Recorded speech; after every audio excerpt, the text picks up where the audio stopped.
Afiliados al Banco del IES nos acompaña esta mañana. Bienvenido y muchísimas gracias por estar con nosotros. Hago yo este recuento de la situación en España como antecedente porque es lo que le motivó al presidente Correa a decir que en Ecuador no se puede aplicar el mismo sistema que en España, y escuchemos cómo lo argumentó. Si en Estados Unidos ustedes prestan para una casa, no pueden pagar el préstamo, dan la casa y se extingue la deuda. Es la garantía hipotecaria la que extingue la deuda. Eso es lo que se llama dación de pago. Me entregaron un préstamo para una casa de 200.000 euros tasada, valorada por el propio banco. Viene la crisis, ahora el tasador dice la casa vale 50.000 euros y le quedo debiendo 150.000 euros más al banco. ¿Saben lo que he descubierto? Que en Ecuador es exactamente el mismo sistema. ¡Qué barbaridad! ¡Y qué vergüenza! Para mí no hay hipoteca sin dación de pago, sino ¿para qué rayo la hipoteca? En general, ¿para qué son las garantías? Si el rato en que entrego las garantías me dicen, no, esto no cubre la deuda y te puedo quitar cualquier cosa. Pero no se preocupen, nuestros delegados a Junta Bancaria ya la próxima semana van a tomar las medidas pertinentes. Es lo que se llama prenda general, me parece la figura jurídica, y vamos a solicitar a la Corte Constitucional que declare inconstitucional la prenda general, compañeros. Ingeniero Serrano, vamos por partes. Primero, el presidente Correa dice que el mecanismo debe ser, si no puede pagar una deuda, entrega el bien o la casa y se extingue la deuda. ¿Por qué esto no se ha aplicado en Ecuador y cuáles son las consecuencias de que en efecto se concedan créditos bajo esa modalidad? Buenos días, Steffi, un saludo a toda la audiencia de Coavisa. Yo creo que el presidente tiene la razón. Creo que el planteamiento del presidente Correa es un planteamiento justo, válido, y yo creo que definitivamente debemos llegar hacia esa meta de que no exista la prenda general hipotecaria, de que una persona que saca un crédito hipotecario, si tiene algún problema, producto obviamente de una falla macroeconómica general o de alguna situación particular que ya le impide, una crisis financiera, que le impida pagar esa casa, pues una vez entregada la casa, ya eso lo libere de la deuda, porque si no tenemos un doble castigo, Steffi, tenemos la pérdida del bien inmueble que con tanta ilusión y esfuerzo la persona lo obtiene, saca el crédito y encima quedar endeudado constituye un doble castigo. Por lo tanto yo coincido, creo que el planteamiento del presidente es justo y válido, y ahora viene la parte de cómo implementarlo, cómo llevarlo a la práctica. Y para eso es bueno también ver las experiencias en otros países. El presidente dijo que esta semana, de hecho, se va a reunir ya con la Junta Bancaria para tomar una resolución y que espera declarar incluso inconstitucional el tema de la prenda general para cobrar. O sea, que si el valor de la casa embargada no cubre el préstamo, la deuda sigue. Que así no se hace en Estados Unidos, por ejemplo, que una vez que se embarga la casa, ya se extingue la deuda. ¿Por qué en otras economías o en otros casos, cómo han llegado para aplicar estos modelos? Bueno, nosotros tenemos un modelo obviamente que es antiguo, que precisamente debe ser reformado, pero para esto se necesita que haya un trabajo técnico con expertos en materia financiera y bancaria, tanto del sector público como del sector privado, con las autoridades de regulación y control y tomando en cuenta las experiencias internacionales en esta materia. Steffi, yo creo que lo más importante aquí es el rol que juegan las autoridades de regulación y control, porque en los casos en que ha habido estos descalabros económicos y financieros, tanto en Estados Unidos como en España, yo creo que hubo un componente de falta de regulación y de control que es lo que finalmente determina estas hipotecas sobrevaloradas o la entrega de créditos hipotecarios a personas que no podían pagarlos. Ha habido estas situaciones y por lo tanto eso es lo que hay que tener cuidado acá, de que en un esfuerzo por construir un sistema nacional de crédito hipotecario más justo, más eficiente, hagamos las cosas bien, venga un planteamiento del Ejecutivo que sea verdaderamente técnico y que nos conlleve a eso. Pero ¿hacia dónde deberían ir esas revisiones técnicas? El presidente dice, el riesgo tiene que caer sobre el capital, no sobre el ser humano. Y usted lo he escuchado decir antes también, que es importante tomar esta decisión, que es ético por parte del compromiso por parte del presidente también, pero que hay que examinar técnicamente además cuáles serían las consecuencias de que hoy por hoy esto se llegue a aplicar. Y hablo, por ejemplo, en el caso concreto del BIES. ¿Se podría llegar a la situación en que los otros bancos, dado que se cambian las condiciones, dejen de prestar y que sea el BIES el único prestador en esta instancia cuando ha concedido tantos créditos en los últimos años? En caso de una crisis financiera, el riesgo también sería para los montos de los afiliados. Yo no creo que lleguemos a una situación, pero permítame explicar la situación del Banco del IES, que es la que conozco de manera muy precisa. Hemos entregado nosotros cerca de 30.000 créditos hipotecarios.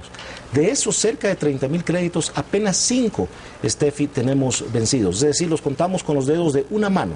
5 créditos están totalmente vencidos, eso implica un 0% de morosidad, o muy cercano al 0%. Por lo tanto, si se aplicara hoy en día la medida que propone el presidente, para nosotros no tendría ningún efecto negativo. Pero por supuesto, obviamente, para ya tener un pronunciamiento definitivo del directorio, tendríamos que conocer ya la propuesta con todo su aspecto técnico y habría que estudiarla y analizarla.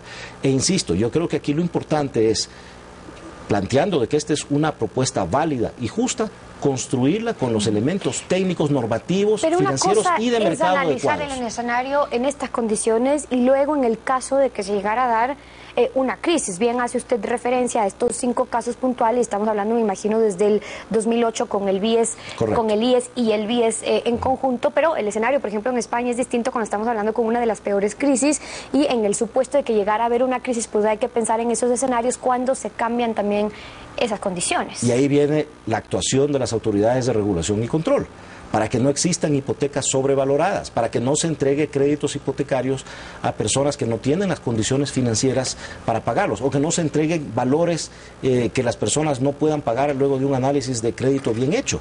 Nosotros en el banco entregamos crédito a los afiliados que cumplen estrictamente los requisitos y tenemos un proceso de avalúo que es muy técnico, muy preciso también. ¿Cuándo vienen los problemas? Cuando ese proceso de avalúo no se controla, cuando no se hace bien, o cuando, insisto, se entregan créditos hipotecarios a personas que no pueden pagarlo, como sucedió en la crisis financiera de Estados Unidos del año 2008. Ahí, insisto, el punto clave son las autoridades de regulación y control que hagan su trabajo. Ahora, en febrero el BIES llegó a una cifra récord de $1.019 por concepto, millones de dólares por concepto de préstamos hipotecarios para unos 29.000 o 30.000 afiliados desde el 2008. Esto más lo que prestó el IES en su momento.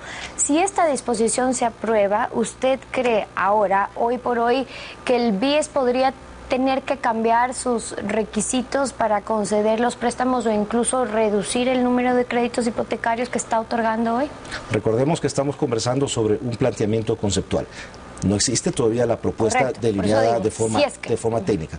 Planteando solo del concepto, yo no veo una mayor problemática para el Banco del Instituto Ecuatoriano de Seguridad Social.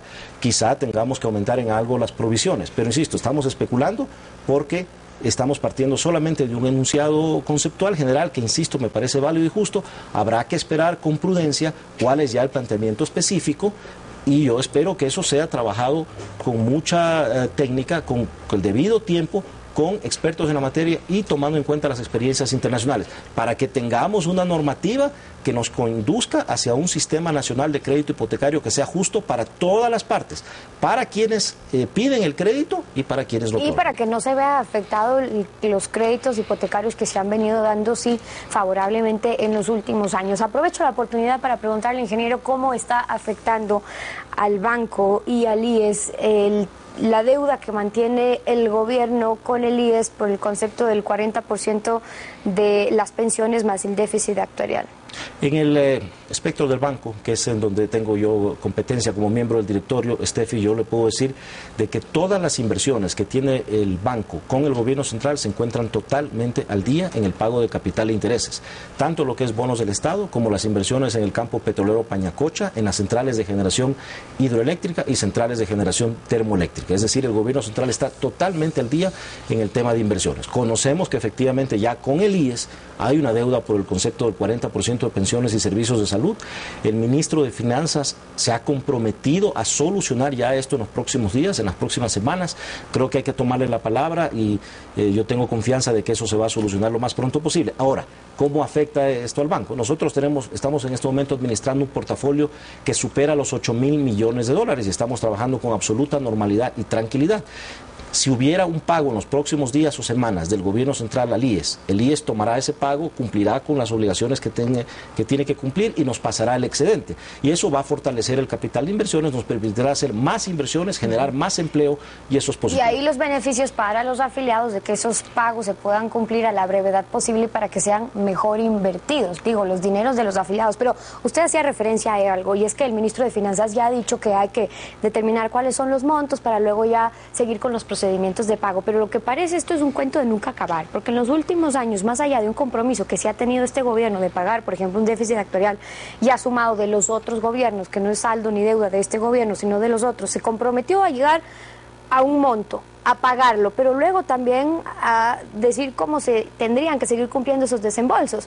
Pero más allá de que se cumple una parte, luego se siguen acumulando las otras. Y entonces la consecuencia es precisamente que se vean afectados los fondos de los afiliados porque ese dinero podría estar mejor invertido. ¿No le parece que ya se ha esperado mucho en cuanto al tema de que hay que definir los montos, porque los montos lo vienen definiendo ya desde hace 2 años y todavía no saben cuánto mismo es? Yo creo que el mismo ministro coincide en que ya el tiempo de revisar las cifras ya está prácticamente terminado. Él ha dicho que en los próximos días ya se va a solucionar el tema.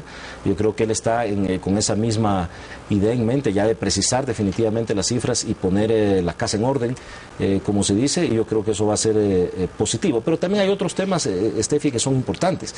El crecimiento en el número de afiliados. En los últimos 5 años hemos crecido de 1.400.000 a casi 2.600.000 afiliados. Eso fortalece el sistema de seguridad social. El fondo que tenemos nosotros para invertir también ha crecido de una manera significativa. Ya estamos por encima de los 8.000 millones de dólares y esperamos cerrar el año 2012 cerca de los 9.000 millones de dólares. Eso genera una rentabilidad anual entre 500 a 600 millones de dólares. Eso también fortalece el pilar financiero de la seguridad social. Yo creo que esas son buenas noticias y esperemos que el ministro cumpla con su palabra y en los próximos días o semanas ya haya un esquema de pago de estos recursos que se deben a la seguridad social. Así lo esperamos todos. Omar Serrano, delegado de afiliados en el BIES, acompañándonos esta mañana en contacto.